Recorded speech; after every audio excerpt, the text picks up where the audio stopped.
Okay, cool. And we are live. Hello, YouTube. Hello. And we're recording. So, hello, welcome to Book Club Night and the Grand Life Network. You guys know how we do, us as women coming together to read mind-elevating books with the Grand Life ladies. And the Grand Life, right? I think that's something to always talk about, which is us making the best out of our lives and using the tools that we have to make them even better. And so what we've done together is committed to that mission by actually coming together to do different things, share different resources to actually help each other. And one of the best things we do is actually read these mind elevating books to help each other as we're all going through our tests and trials, and actually picking up these gems from other people that have been there, done that, and are passing along those gems. So I think one of these books that was suggested by Mimi, which I think was so great, by Michelle Obama, who, when I say has been there, done that, I was definitely interested in reading, because I'm like, oh yeah, she went to Harvard and Princeton, and she done walked that other side that a lot of us don't really get to experience. So I thought it was a very interesting perspective to see how even someone from Chicago, went and lived that life and is still becoming who she is. So last book club, we talked a lot about her upbringing, because one of the great things about her book Becoming is the way that it's sectioned. So it has 3 different sections: becoming me, becoming us, and becoming more. So that's the 3 different chapters that she has, well, big chapters that she has smaller chapters within. And the whole book is just really her talking about her life, her story. She's just telling her story, which was a very interesting story. And again, like I said, last book club, we really dove into her childhood and those lessons that she learned as a child, and how that was so important, because those lessons that we learned as a child are those same lessons that we then continue to carry with us into adulthood, and then also continue to pass on and add on to. So I thought that was very interesting to go there. And so this book club, I don't really want to dive too much into the intricacies of her story, because literally her book is so long. If you listen to it on Audible, I say it was like 19 hours or something like that. So one of those longer Audible books where she really went into her story. So if you are interested in hearing the details of her story, I'm gonna tell you, go listen to it or go read it, because she gonna tell you all about it better than I can. But some of the things I definitely picked up were just some of those lessons. You guys know that's what we're doing. We're adding these books to our tool belt. And I think, again, being able to build onto what we already talk about and already do with adding these tools to that is what makes that so powerful. So one of those first lessons that I really took away when she was talking about who she was becoming from her, and then also, when she started getting with her significant other, was the very first lesson that we all have to know, which is knowledge of self. And how many times have you guys heard that, knowledge of self is so important, but do you even really know what that means? And it's like listening to Michelle Obama talk about her story, you can hear how much she has knowledge of self with the issues that she's gone through, her parents and their issues. And that's what knowledge of self is. Understanding where you come from, right? Understanding you come from a mother, you come from a father. What kind of issues did you get from your environment that you were raised in, that your mother planted, that your father planted? And then taking it even further, because they got parents, and your mother got a mom and dad, and your dad got a mom and dad. Understanding what they went through and their parents, and really starting to continue to get deeper. I know it was a few years ago when I really dove deep into that knowledge of self, and I went all the way back to, I could let you know what plantation my folks came up on out in Virginia, because I really wanted to understand where all of this kind of came from. And I know it kind of sucks, because that's not where it started. Where this past, I want to say, week or so, my husband and I he was going through this fast and everything, and we had a whole lot of revelations that it even gets further than that, what happened before history starts to show itself. So I encourage everybody to take the time to learn knowledge of self. Look at your own life and start to understand that, because again, when you are able to identify those problems that you have as an individual that you've gotten from your parents and from your upbringing, that's when, again, you can start to nurture those things, right? And why that is so important is because you also have to, again, before you can even connect with others, you have to know yourself, because you have to be able to understand your problems before you can combine with others. And that's one of those things she made clear as she talked about getting with Barack, as she talked about becoming a mother. And again, she would always bring up those issues of insecurity that she had kind of had when she was coming up. And when I talk about those issues of insecurity that she had coming up, one of the things she talked about was worrying about what others think, and how that puts you on an established path.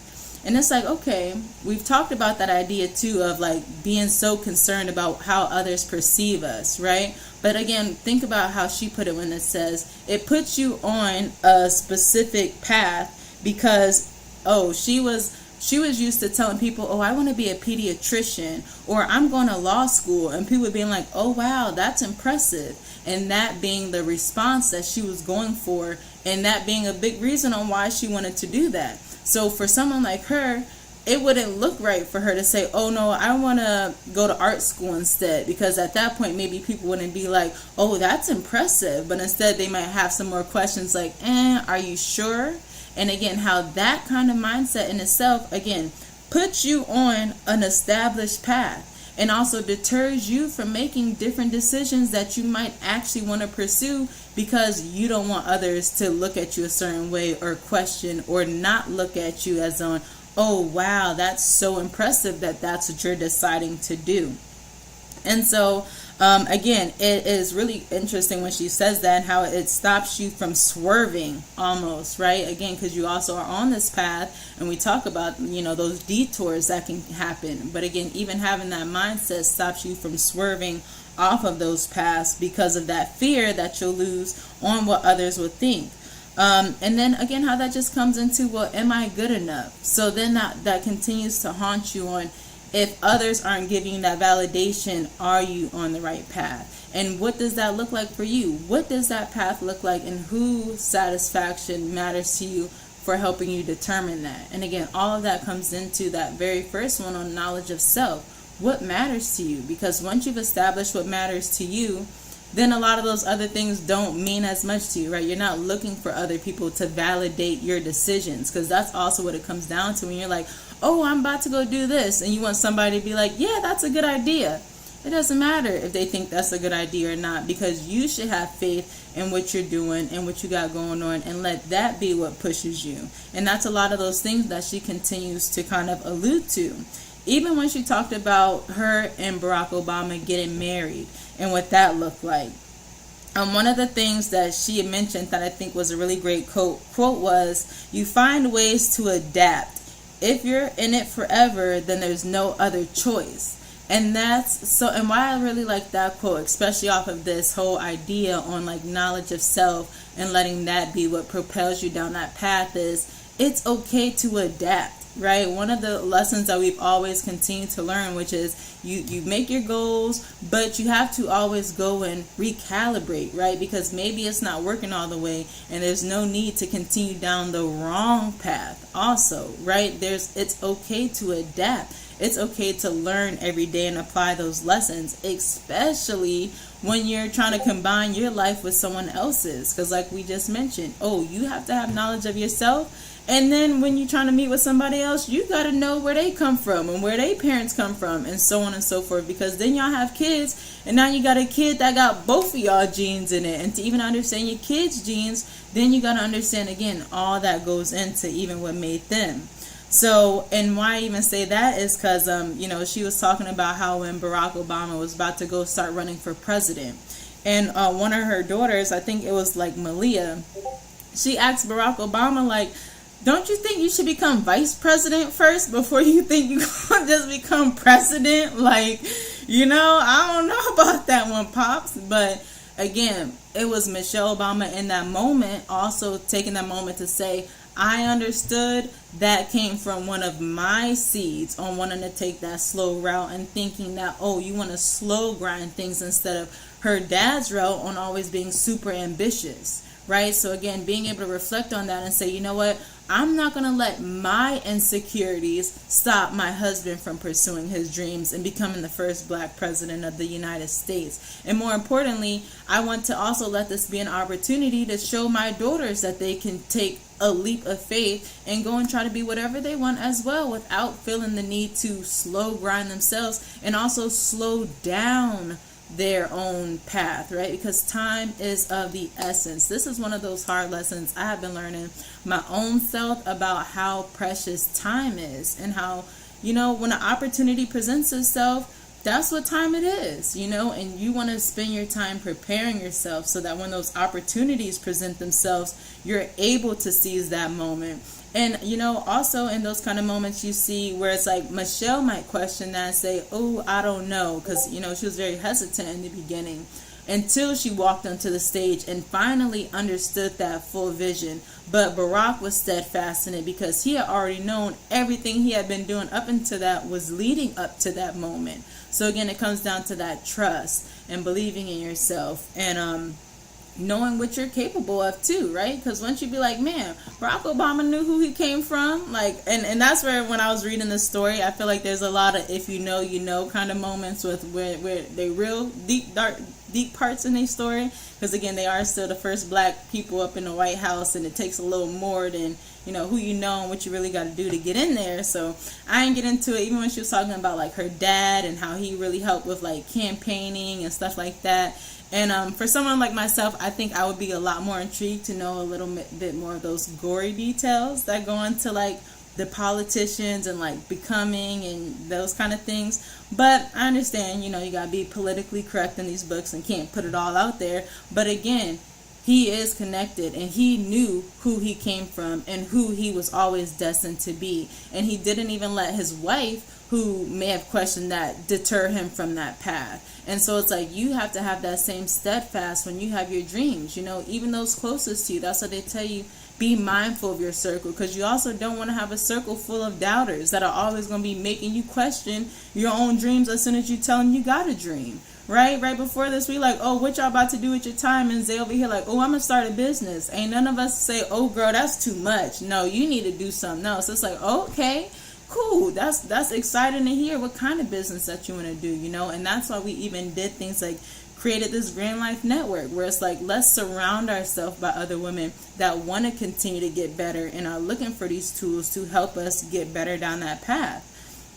And so that's why I was just saying, nurturing those roots are really important, and why knowledge of self is so important. Because again, it helps you even with how you interact with people and be able to build those relationships with people. And so then, she talked a lot about him being reelected, the kids growing up, and really, giving you that full background on what it was like, being that first lady, her even becoming more, I don't want to say not outspoken, but at first, she was a little bit outspoken and just herself, where she had to learn there's a time and a place, and again, when it comes to that adapting, not changing who you are, but adapting and polishing that so that you can become who you're destined to be, right? Like I said, there was a moment when she walked out onto the stage and she's seen the people like, oh, I get it. And it's like, we don't even understand how big our purpose is until sometimes that light bulb, flashes or turns on. And it's like, up until that moment, we still have to be trustworthy in that. And so one thing I really had liked, again, as she was kind of really talking about how she's growing from each stage of her life, basically, because, her kids basically grew up in the White House as well. She talked about her kids going to prom and like literally them all growing. They spent 8 years in that White House.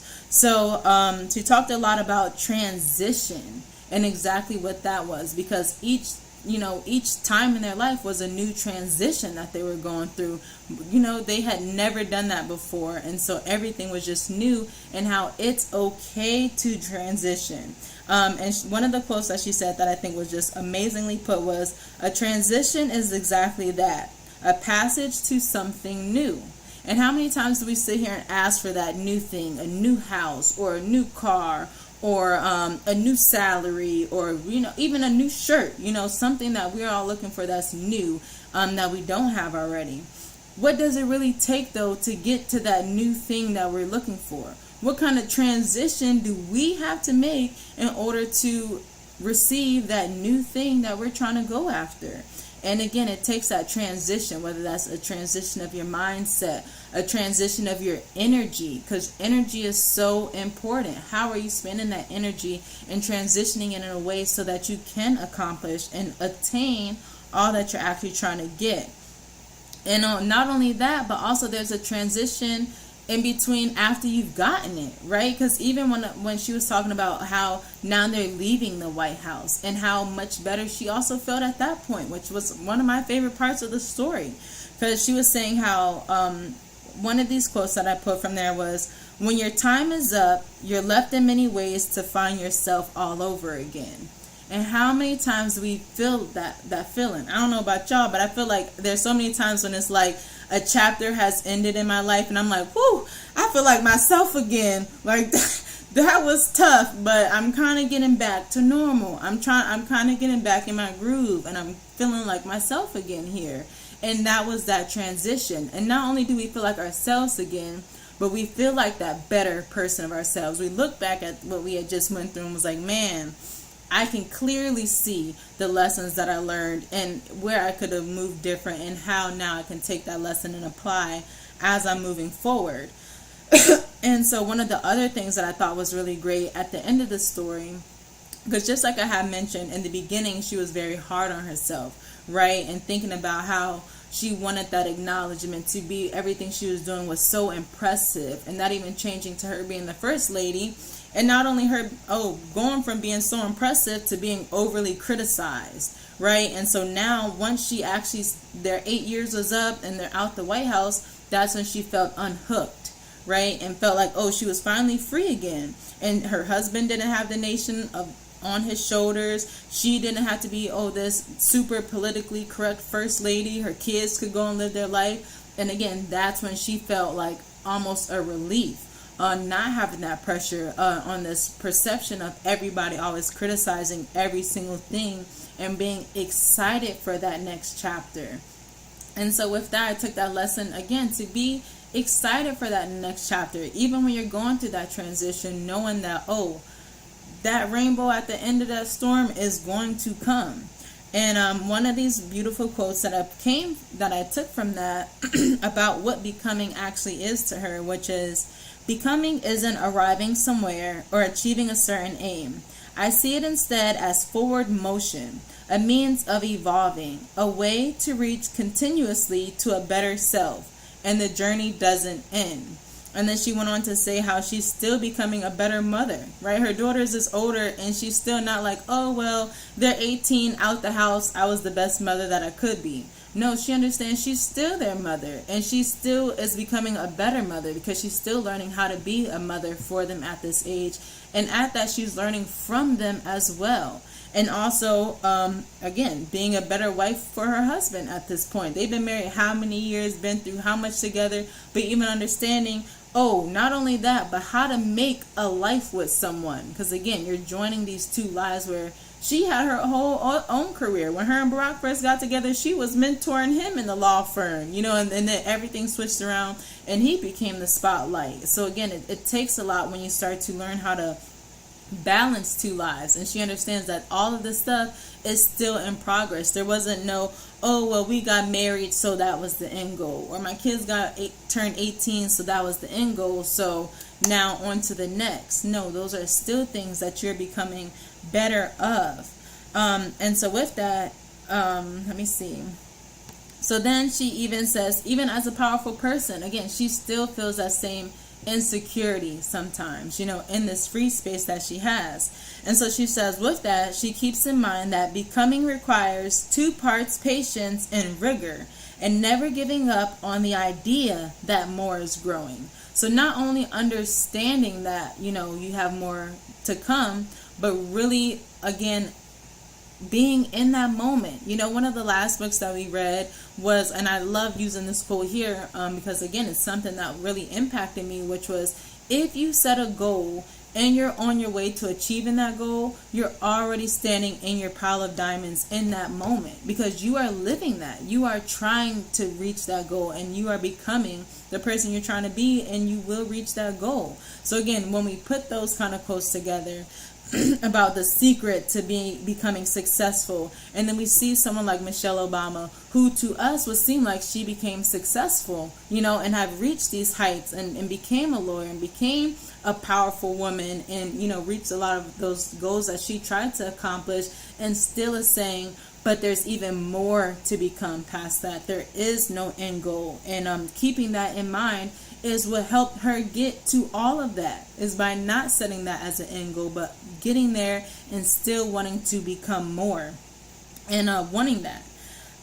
So another good point that I took, that aside from everything that she was becoming and wanted to become, which was what she didn't want to become. And so I did drop 2 questions in here for everybody, which is, what do you want to become? Who are you becoming? But I also dropped a bonus question on, what will you not become? Because that's just as important as what are you trying to become, right? What are some of those things that you're going to not let yourself become, right? And so with that, she kind of goes into how she didn't want to become hard, seeing a lot of the criticism, seeing a lot of the backlash, because, like, everybody in the country wasn't happy that we had Black president and first lady in the White House. So imagine how much criticism she received on the daily, and not wanting to let that harden her instead. So she took a lot of that and again allowed it to show her what she didn't want to become. In those moments, she thought about her parents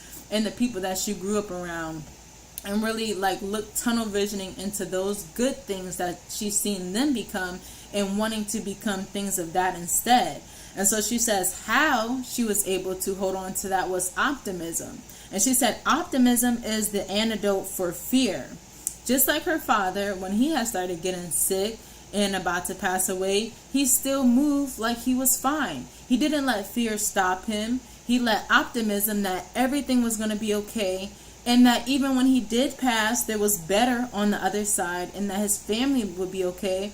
That's what allowed him to actually enjoy those last days that he had there with his family, or her mother.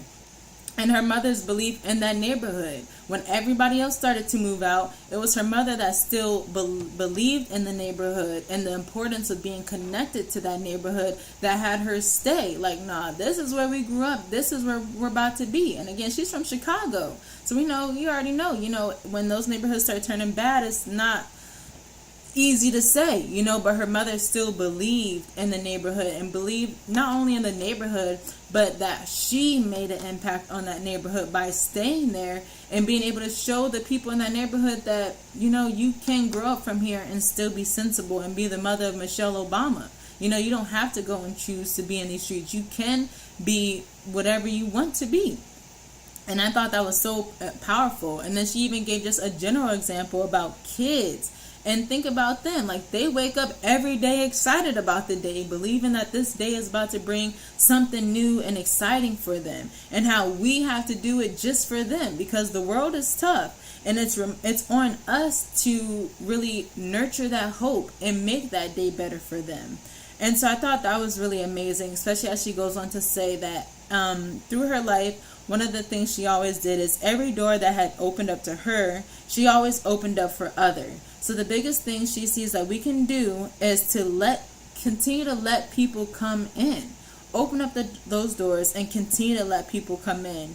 And one last quote here that really brought it home, which is, there's power in using your authentic voice and story and hearing others. That's how we become. Because also, it's not about just who you become, but again, who we become as humans, right? As, if you believe in this oneness and how we're all connected and all intertwined for this bigger purpose, you have to step aside from that selfishness and understand, not only are you achieving these goals to better yourself and your kids and next generations, but you're also bettering humanity, right? Say, for example, Black Queen is here with us today. And she probably don't even know how her book has changed my own family's life. Aside from me telling her many times, but I don't know if she really be believing me when I'm like, girl, You don't know how many times me and my son have read her book and just our morning routine on, and I'm over here like, Zach, you know what, Erica, she put her shoes on, she listened to her mom, and how that made an impact in our lives. And again, taking a step back to understand how when we open those doors for each other and listen to each other, how we can all become something bigger. So y'all know that was really impactful to me, because that's what I'm all about. You know, I don't only try to go and learn my own lessons, but I try to keep it transparent and let everybody see as I'm learning lessons, to show people it's possible. So I think Michelle Obama saying the same kind of things again was just really inspirational to say, hey, you on the right track. And it's important for us to continue to share those stories and hear from each other and continue to build with each other. So with that being said, I would love to hear from the ladies of the group about our focus questions for today on who are you becoming, and our little bonus question on what will you not become. Now I know Zay might have to leave a little early, so Zay, would you like to kick it off for us? Yes, I will. I actually wrote mine down because I was excited once you put the question down. So I'll read it. I am becoming different in a good way. As everyone knows, life is all about learning lessons and growing from them. And I've been in that constant stage of healing for a few months now. But that opened other doors for me, which included becoming more self-aware privately and publicly, which in turn turned into becoming more sonder, something I rarely, if ever, really thought about. So truthfully, I've been becoming a lot of things, but to sum that up in a whole spiel, I'm becoming more mature, healed adult, because I feel like people don't realize that after you're a teenage, you really think you're an adult, and you really still don't know nothing. Yes. And we're all still growing, so we're not adults. Even though I'm 28 years old, I still don't feel like an adult. So becoming, self-aware, becoming more mature, and mature, and what is another word for that? I'm trying to think of a different word for that. It's self-awareness, maturity, and there's a word, but I'm missing it. As soon as I'm going to have to listen to the replay, and I'm going to remember the word as soon as I hear this. I know it. But there's another word I'm thinking about. I can't think about it. I'm not going to take up time trying to remember what it is. But I'm just really trying to look at different at things differently in life, because, we all have to develop. We all have to keep on learning and never stay stagnant. That's what I don't want to become. Never want to be stagnant. I feel like having a stagnant mindset, having a stagnant aura, that's just it's not good for anyone. It's always good to keep on, rolling with the punches. So that's what I'm doing. That's what I'm becoming. And yeah. No, I love that. And I think that's underrated, man. When you say that maturity, and if you remember that word, drop it in the group chat. But I will. That is definitely something, right? Like you said, we could be 28 and it's still like, man, I'm still figuring this adulting and mom and wife life out. Like, I don't know, And then for a while, I felt like I was 23 still for so long, and I'm like, man, I'm about to be 30 now. Like, I'm not. I don't have that benefit of doubt. I'm saying, oh, I'm 23, so I'm mature for my age. Because now it's like, nope, I'm right in line, and I'm about to be 30, so gotta start acting more like an adult now.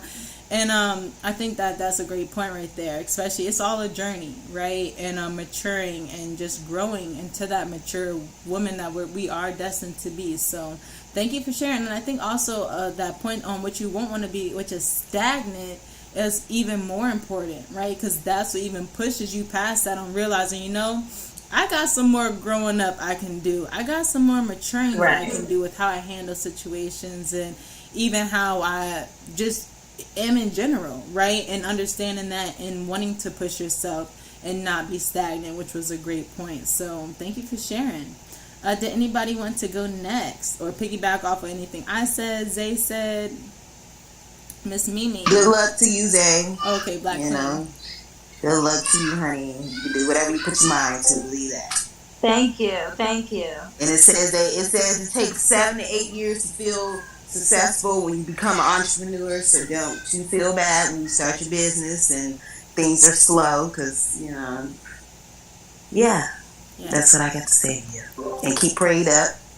Mm. And I'm going to say it like this. Being a single mother, I don't know if you're a single mother, but that is very hard for me. I thought me and my man was going to be together forever. So, you know, on that note, the person I want to be and become, I want to become more strong in my individual aspects of life, you know, instead of always needing so much help or feeling like I need so much help, you know. And when I say so much help, I mean like babysitters, breaks from the children, you know. That's my number one thing that I have a problem with, you know. It's hard trying to write and do a lot of things when I got 4 little ones always here, but I have to learn to adapt, you know. So I want to become that person who adapts and accepts what I have going on right now. It's been kind of hard doing that, you know. No, that's beautiful, and just, you know, like you said, becoming stronger. That, think about it. If we wanted to become stronger physically, we would have to go to the gym and work out, right? That's not just something that just comes naturally. You know, it's something that, like you said, you have to want and you have to fight for and work at and get used to, right? Because that's just something, like you said, you have to adapt to, especially when circumstances change and you was building your whole life thinking one thing and now you gotta adapt, right? And that's not easy, and that strength comes with that and comes exactly from that, right? You asking God, you know, to give you strength, and these are those lessons that God gotta give you to strengthen you, which isn't easy, but when you come out on the other side, it's not even going to strengthen just you, but it's going to strengthen your children, because they're going to see how you were strengthening that and everything like that. So that's great. And so I would say, what is one thing you would not want to become as you're like going through this becoming stronger? Well, what I don't want to become is again depressed again. I fell into depression. You know, stress is very normal for us humans to have, so I'm not going to say stress, because we can stress over the little things, the big things, you know, out of nowhere you can be stressed. Same with depression, you know. And when we wasn't talking for a while, I was taking a meditation class at my college and everything, trying to get my mind right and everything. So I think, you know, me learning that I was already self-meditating, which I didn't even know I was doing, which is daydreaming, you know. They say that self-medication, like when you do all that overwhelming, when you just start thinking and you just think about your daily things or your future, and, you know, that's self-meditation. I didn't even know that. And my teacher just told me to close my eyes when I notice I'm doing that. And inhale, take breaths, you know. So that's been working a lot, you know, self-meditation and do a little yoga. You know, I used to do yoga back in my younger days. Not even trying to tell my age or nothing, but back when I was 19, 20, I used to do a little yoga here and there. So sometimes I get in the mood to do it, and I do that. And another thing I don't want to become is just basically a statistic. Everything they think us black women, single black moms are, you know, that's my biggest fear, is to be trapped, you know, where I am now, or, you know, to like watching my mother. I feel like she could have done so much more here with her life and done so much more than what she's doing now. And I just that's a fear of me becoming like her, or, you know, like basically breaking. You know, I want to break the general. What is it? What I'm thinking about? Oh, generational curses. Yes. Yes, I want to break that. So I have a big fear of just, you know, getting food stamps all my life. You know what I'm saying? And asking people for stuff all the time. And, you know, that's my biggest fear, that I can't and I won't do that. And that's such a great point, especially when you say Because like we said, how Michelle had to look at that, like it comes from our parents, right? And looking like, oh, what we don't want to continue to happen. Like you said, you can see your mom and know what she did, but know that there was even more. And letting that be some of that fuel that keeps you going for yours, so that when they look at you, they see that, oh, mommy tried and did more. And so now I can keep that going too. And that's already you breaking those curses right there, right? Because they not growing up. Because, you know, once you become grown, you look around and you just be thinking like, why my mother didn't do more? Why my grandmother didn't do more? Like, children don't stop you from doing anything. And I hate the fact that people, you know what I'm saying, it really makes me uncomfortable sometimes when that generation ahead of us, some parents claim, oh, you know, I was a single mom and shoot, you know, I had to do what I had to do, and you know, I couldn't go back to school. I ain't have time to go back to school and all this and that and that. No, but in actuality, I think about it, all the things she was worried about was all the wrong things. Yeah. Trust me, I feel that 1,000%. Y'all know my mom used to be right here, and she's still worried about the wrong things. So I ain't even gonna go there. I ain't even gonna go there. They just be moms stuck in their own way, doing their own thing. You just gotta give them some time. Like you figure out your thing, then, okay? Right. You be like, Mom. Right. Wait, are you serious? Wait, I don't do that. I can't do that. Right, and all you can do is do what you're doing to be that example, like you said, for your girls, even for your own mother, for those around you, your cousins, the generations that's gonna come after you. That could be like, no, you know what? We knew Black Queen had 4 kids and ended up, you know, being a single mother, and still continue writing more books, still continue going to the fairs, advertising her books, regardless of everything that happened, everybody that she may have lost along the path, and that just pushes her even further, you know? Stop that. He said don't sit down, no biting. See these kids doing all kinds of stuff right now. Like, no biting. I guess somebody hungry, I don't know. That is good stuff. Well, thank you for sharing, Black Queen. Again, we appreciate you for being here, adding your input, and yes, great gems right there. And even with that daydreaming, I definitely am a big daydreamer. I was over here using my dream journal. That's so funny, and I had to start trying to write my little daydreams down. Like, oh, let me start capturing this stuff. So I think that's really powerful. It is very that they claim that those that daydream are one of the smartest people on earth. So I believe it. You know, I believe it. I see the future. I'm daydreaming. I'm like, I'm a visionary. Okay. Don't fight the feeling. And like I said, once you feel like my teacher told me, you feel you daydream, close your eyes, inhale deep, exhale out, and all those worries and whatever that was in your mind, it literally goes away. Nice. I literally feel much better.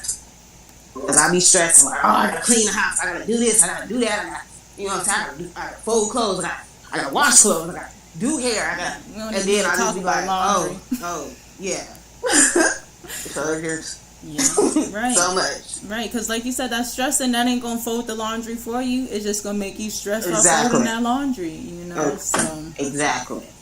Great stuff right there. Well, thank you again for sharing. Yeah, thank you. For sure. Miss Mimi. Well, as the grandmother of the group.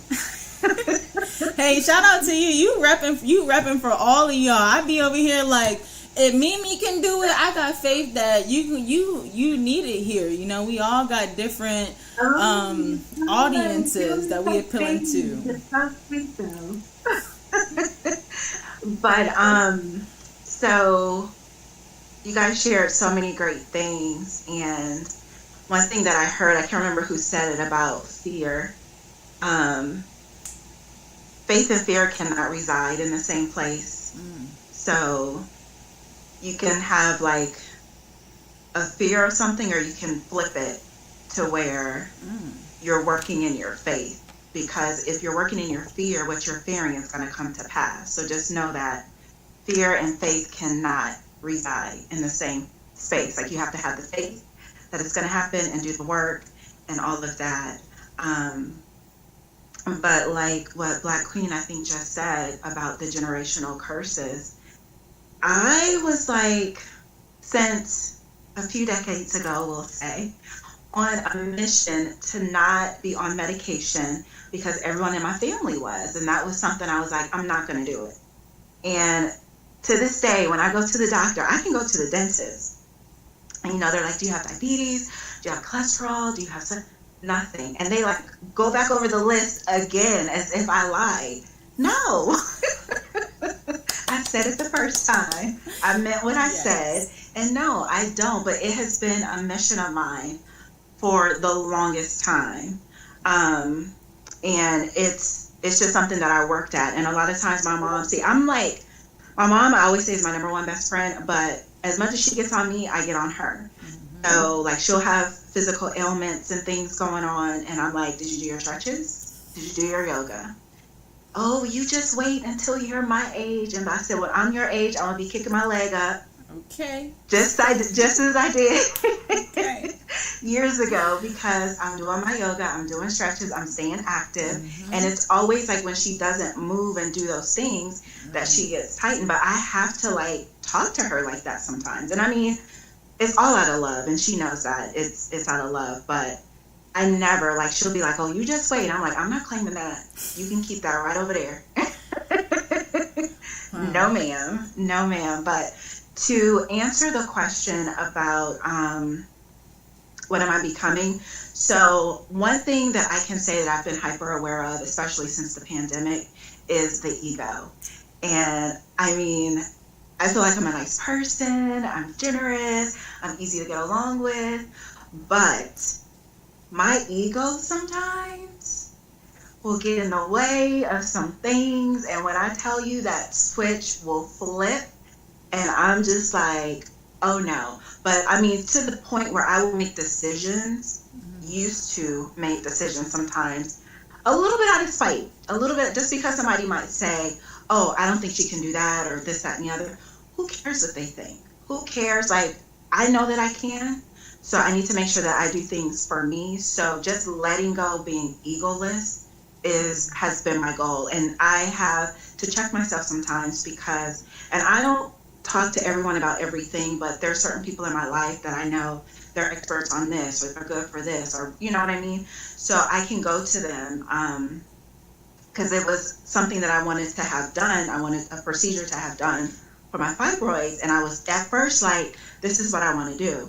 But then I was still on the fence of, the holistic approach, and I was just afraid of being in a certain situation, so I was kind of pushing myself to get this procedure done. But someone that I don't have a whole lot of respect for, I really don't talk to that often, they heard from someone and then decide to call me and tell me like what I should and shouldn't do. And I legitimately felt like I was going to do this procedure just because I didn't want them to tell me what I needed to do, even though what they were saying was right. And so I had shared it with my mom, and she was like, well, I know you don't like the messenger, blah, blah, blah. So then I called one of my nurse friends, and I was like, girl, I am in my ego right now. I explained to her everything, and she's like, okay, walk me through. And then I was like, okay, well, this makes more sense. And then I just had to get over it, because at the end of the day, who cares? Who freaking cares? And so with that, what I am determined not to become is a person that lives their life based on societal norms. Mm-hmm. I've always been against that, pretty much. Like, oh, when I was married, when I got married, oh, you're going to have kids? No, I don't want to have kids right away. Like, I want to be married for some years and then decide if I want to have. And thank God I did, because I'm not married no more. Mm-hmm. Right. But, like, I don't have to go with what society expects. And I've even recently have been in situations, because no one ever knows my age. And then when they find out my age, they're like, what? Yeah. So I had this one lady that I was doing business with. I'm supporting her business. And she gave me this whole thing. Well, don't you want kids? And, you're a woman and blah, blah, blah. And I'm like, I'm at a point in my life where I've made the decision that I'm a great aunt. I thrive in that position. I'll take some god kids any day. Or I'll be auntie to my friends' kids. But for me personally, I'm at a point in my life where I'm good. Like, I'm okay. my siblings had kids, I can enjoy them. It's a good thing. So just not falling into what society expects you to do. Because trust, the people that are judging or have something to say, if you really like double click on their life and see what's going on, you're gonna be like, oh, you trying to get me caught up in that mess? No, thank you. So that's pretty much it. Ooh, Mimi, you dropped a load right there. That is a good one right there, especially when you talk about how that feeling, that in spite of feeling, right? And how that goes with ego. Because it's like, I've always been one of those people that I'm like, I don't really got too big of an ego. You know, sometimes I might be like, my biggest thing when it comes to ego is you wouldn't treat this person like that, so don't treat me like this just because I'm not like that person. And that's where my ego come into play, and it'd be like, what? But when you talk about doing things in spite of, because somebody told you, it's like, I could definitely see that. And that is such a big lesson. Think about how many decisions we do or don't make because somebody told you not to do, and you like, I don't want them to even think I didn't do it because they told me not to do it, so now I gotta do it. And it's, who cares? Right. You and know it's like the best. wrong motivation. It's the wrong motivation to get stuff done. And I really didn't realize it until, I don't know if I read something or a million podcasts I listened to or whatever, and I was like, I may got a little ego going on, you know? Okay. When you said that, I'm like, okay, I can see that's where that ego is, though. That definitely makes sense.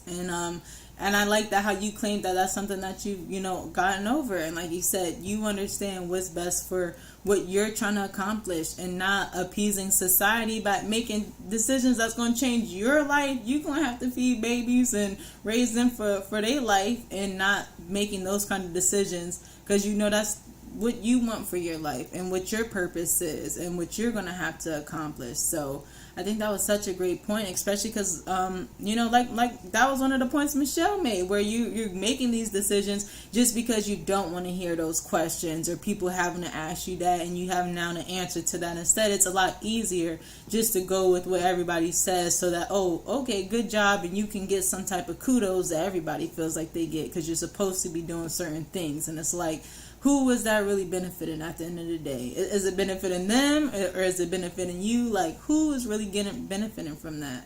So that's such a great point right there. Thank you for sharing that. So I guess I will wrap it up with mine then. I know a lot of people have talked about their generations before that, and I think that is such a great point that we have all kind of brought that up, and seeing, what our folks have done before, and pinpointed the things that we've seen and don't want to be or become. And that's always been one of like those things that have motivated me as well. When I was growing up, when I was growing up, nobody had went to college in my family. A lot of my cousins got pregnant early. I'm from New York, so it's like a lot of my people have been doing a lot of wild things all my life, and all I knew is I didn't want to do none of that. Like, I'm like, I don't know what it is I want to do, but I know I don't want to do none of that, so even growing up, I learned how to braid hair on my little mannequin. So I'm like, oh, I want to have my own hair salon. Then I, start getting a little older, and it's like, okay, well, I want to become a physical therapist. And not only that, but I'm like, I want my own physical therapy. And then I get into real estate, and I'm like, well, I want my own brokerage. And at that point, I was like, you know what? I don't know what I want to become, but I know I want to own my own business. I know I want to be successful. I know I want to have something that I can continue to pass down for generations, so that they do not continue to start over and feeling like they have to come dig in the dirt too and have to keep starting from scratch. And with that, that's what I've always wanted. Is being successful and having a good foundation that the next can come and continue to nurture, and not continue to waste time starting in the soil. Imagine if the soil was already prepared and all you gotta do is come drop your next seed or come and water the seeds, how much further we can continue to go. But if each generation has to keep starting over or is backwards, because we all saying we got these generational curses, we we still a step back, still trying to get up to the normal step and then moving forward. And that's something that I've always wanted. And so with that being said, something that I do not want to become is delayed. That is something that I always fight, is to be on time. I want to be in God's timing, in God's purpose, be at the right place at the right time, so that I'm always that vessel that God has me here to be, and not deterred or distracted and delayed in any kind of way because, I'm so open-minded that I start spending too much energy in different places where it's like, no, this is what God has for me. This is my purpose. And this is what's going to be able to, again, create that foundation that the next will be able to build on. Even when, Michelle said, having that door open and letting others in, continue to build that house that has this door that others can continue to come into. So that's definitely something that I'm always fighting to become every single day, always striving to become better in that, become a better woman, and be successful. I still don't feel like I really know what it feels like myself to be successful. Even when Black Queen was like not being dependent on someone, that's why I still, like Mimi said, when everybody say, I got a little ego when it comes to that. I still want to see what it feels like to be successful. But it's like, again, taking that ego aside and understanding that this is a whole trinity that we got here and what we're building for the whole world, for humanity. Y'all know we be out here trying to tell people what's going on so that everybody can be good, because we understand it even takes more than us. We all family, we all connected. We all been talking for a solid year now. We all connected with each other. That it's like, I want to see everybody win and help everybody win and continue to build with each other in any kind of way to make sure that we are successful at that.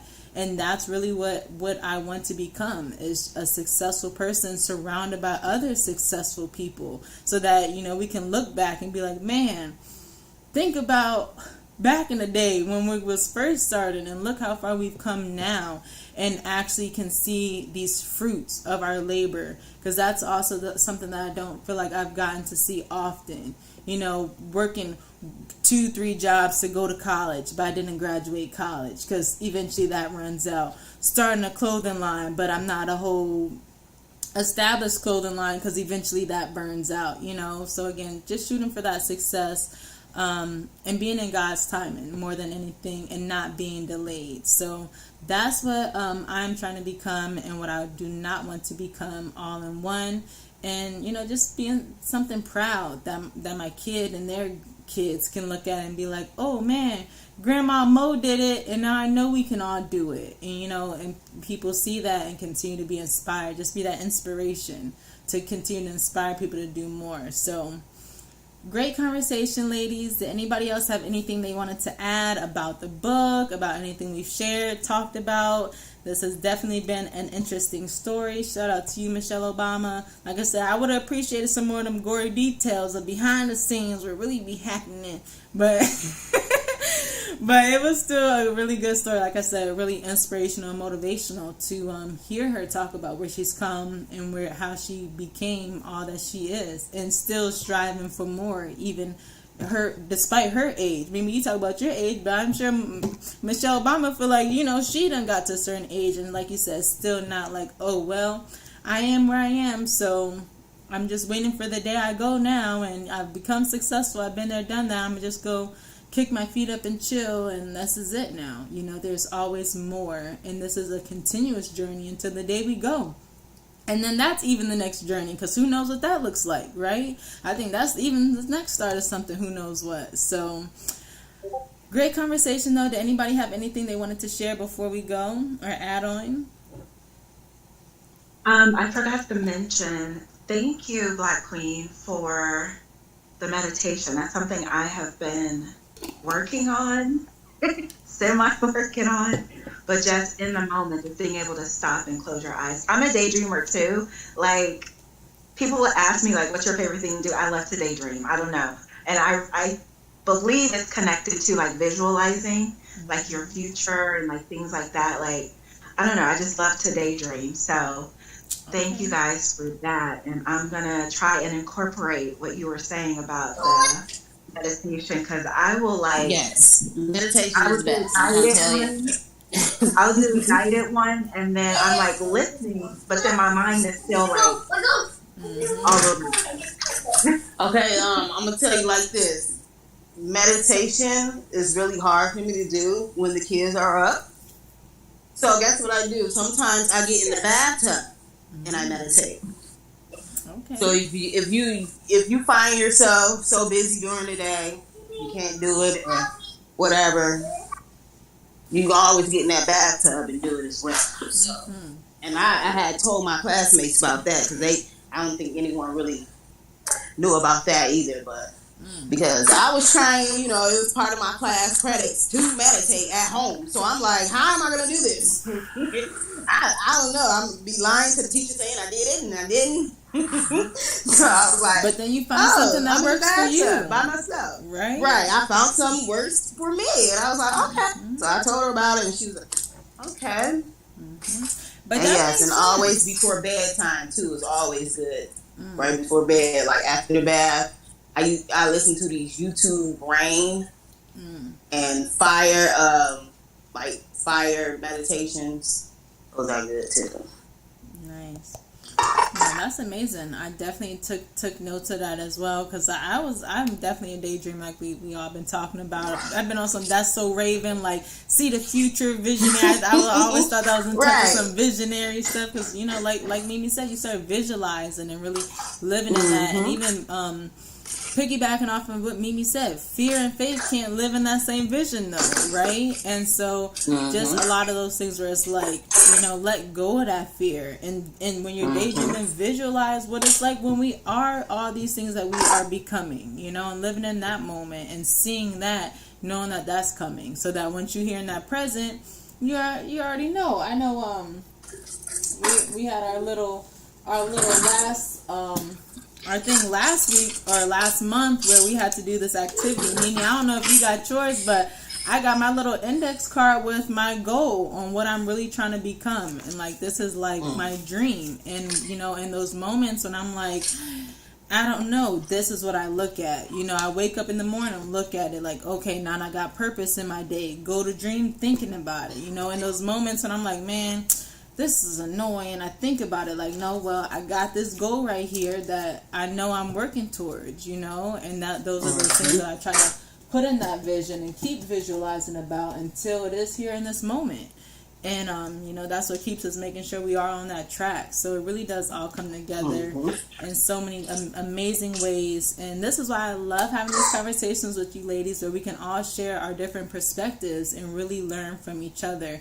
And even why Michelle Obama said that's how we all become, right? Because we all took something from each other so that we can become amazing women, and continue to pour into others and all that we can be. So thank you so much for joining. This has been an amazing conversation. I'm even more excited about our book next week. Like I said, that one really gets into some juiciness and like humans and the creation of humans, and that one was I actually had seen an interview that Barack Obama was having, and he talked about that book. So I thought it was cool how we read about Michelle Obama and their whole journey, and now this is a book that Obama actually said influenced him a lot. So I think it'll be really interesting to read a book that influenced him and kind of get the flip side of that. So really excited to continue to dive into this. So all of our listeners that's listening, share in the comments what you want to become and what you refuse to become, whether you're listening on Spotify, Apple Music, YouTube, wherever you're at. We definitely appreciate you for tapping in. And just know this is not the last that you'll ever see any of us here,